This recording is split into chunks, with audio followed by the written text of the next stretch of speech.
kendini la şey görmelisin ki nezdü üluhiyette bir şeye tekabül edebilesin. Nasıldı İbrahim Ethem Hazretleri? İbrahim Ethem biliyorsunuz değil mi? Belh'te padişahmış. Başında menkıbesini anlatayım. Sonra da Kulübü Dariye'ye de girmiş. Aklımda olan birkaç sözünü nakledeyim. Padişah yani. Hatta günümüzdeki başbakanlardan daha üstün demek.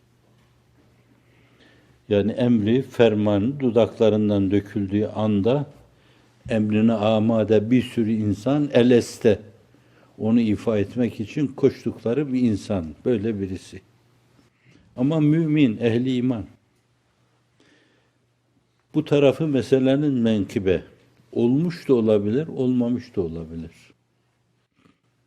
Yatakta yatıyor gece, yumuşak yatak. Bizim o konforlu yataklarımız gibi. Yumuşak döşek. İnsanlığın iftihar tablosunun hayatında bir kerecik olsun altına serip üzerinde uzanmadığı şey yatak. Altına bir battaniye gibi bir şey buluyor muydu? Seriyor muydu? Hazreti Ömer'in hadislerde ifadesine göre ben içeriye girdiğimde o ilah hadisesi münasebetiyle yatıyordu, doğruldu. Baktım ki hasır gibi bir şey üzerinde yatıyor. Sonra o hasır mübarek vücudunda hep iz yapmış. Gözlerim doldu, ağladım. Ya Resulallah, Bizanslar, Kisralar dedim. Buyurdu ki ama terda ya Ömer en tekune lehumud dünya ve lenel ahire. Ya Ömer istemez misin? Dünya onların olsun, ahiret bizim olsun. Ama o sıcak döşek üzerinde uyuyor hem de işte Kıtmir'in de dediği gibi affeke, afiyeteke, verdake yatarken belki kaç defa söylüyorum onu. Ama birisi bana şimdiye kadar abe sersem o döşekte söylenmez, o yumuşak döşekte söylenmez. Benimki de işin doğrusu söyleyeyim de suizan etmeyin, çok yumuşak değil. Allah'ım beni Firdevsinle sevindir. Allah'ım cennetine koy beni, Allah'ım peygamberinde. Bir aralık çatıda bir ses duyuyor, çatır çatır bir şeyler oluyor. Sesleniyor yukarıdan aşağıya, tabii padişah olduğundan korunuyordur da mutlaka.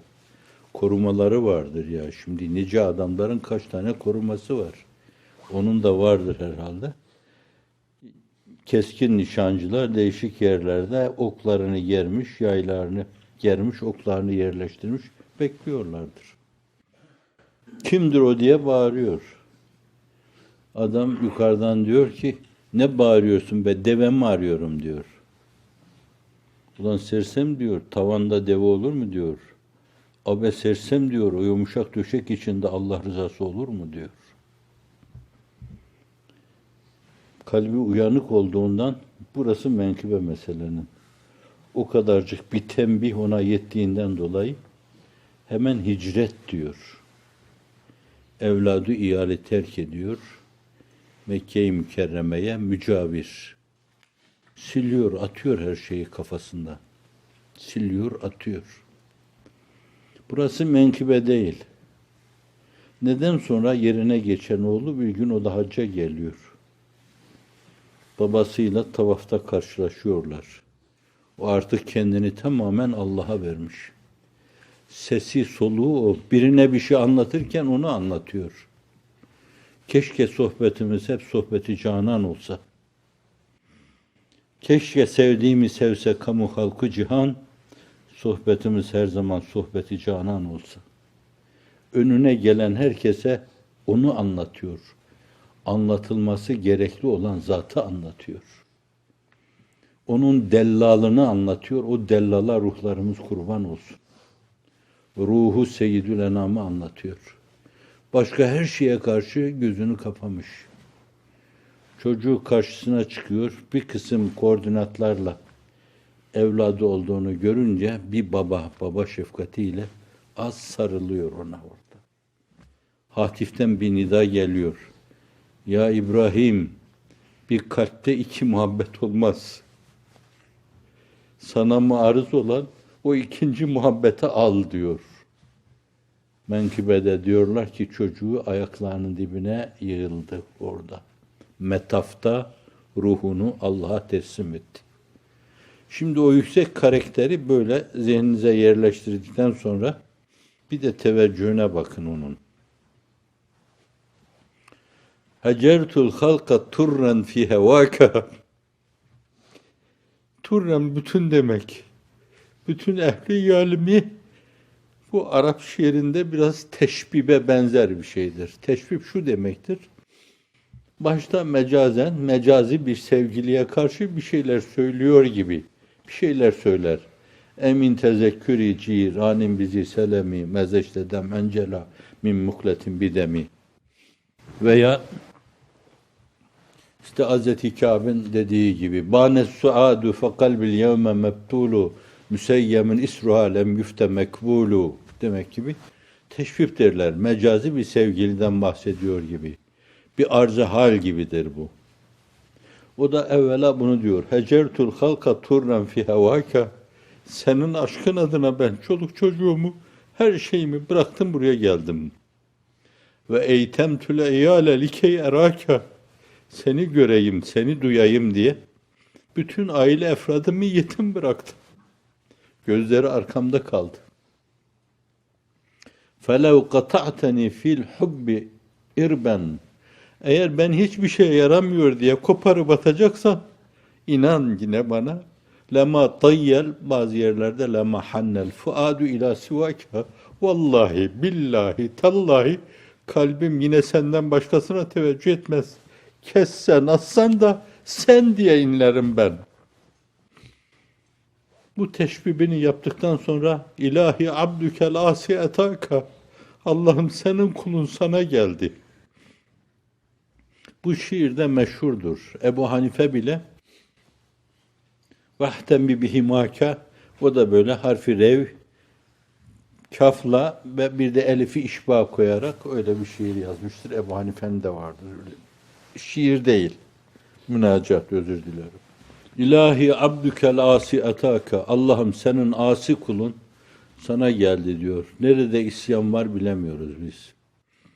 Mukirren bizzunubi ve kad daaka. Günahlarını itiraf ediyor.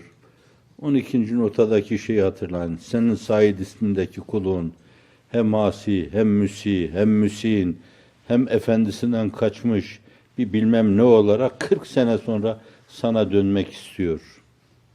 Mukirren bizzunubi ve kad daake, sana dua ediyor. Ve in tağfir fe ente ehlun lidâka. Eğer yargılamazsan, yargılamaya esas ehil olan sensin. Senden başka yargılayacak yoktur. Ve in tatrud femen yerham sivâka. Eğer kovacak olursan senden başka kime gitsin ki? Der yani. Ve in tekü ya müheymin kad asâke. Ey her şeyi görüp bilen, her ne kadar sana isyan etmişse de bir sermayem yok benim. Çok önemli. وَلَمْ يَسْجُدْ لِمَعْبُودٍ سِوَاكَ. Sen de biliyorsun ki senden başkasına secde etmedim ben. İşte sermayem bu. Senden başkasına secde etmedim, sermayem bu.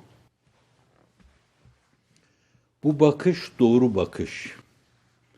Bu bakış gezi gözü, arpacıyı yakalamış bir insanın bakışıdır. Bu bakış hedefi gözden vurma bakışıdır. Kendini böyle bir konuma koymayınca, bir şey zannedince, alkışlarla kendini başka bir yerde görünce, hafizanallah tepetaklak başka yere yuvarlanma mukadderdir, muhakkaktır. O kâmeti bağlalar, o nadide simalar, Allah'la münasebetleri mevzuunda kendilerini böyle bir yere koyup konumlarını belirlediklerinden dolayı hep daha yukarısı, daha yukarısı, daha yukarısı demişler. Kendilerini la şey gördükçe meleği âlanın sakinleri nazarında çok önemli bir şey olarak kabul edilmişlerdir. İnsan kendini la şey görmeyince meleği âlanın sakinleri nazarında bir şey olamaz. Nefki nef ispattır. Sen seni nefyettiğin takdirde ancak bir manaya gelecek bir hususu yakalamış olursun. Yoksa seni ispatla ortaya çıkacak olursan kim bilir? Belki Cenab-ı Hakk'ı bile nefye müeddi olabilir o. Kendini çok defa onun yerine koyabilirsin. Hafizan Allah. Evet, sen kendini la şey gör ki bir şey olasın. Bir şey olma la şey olmadan geçer. Nefki nef ispattır.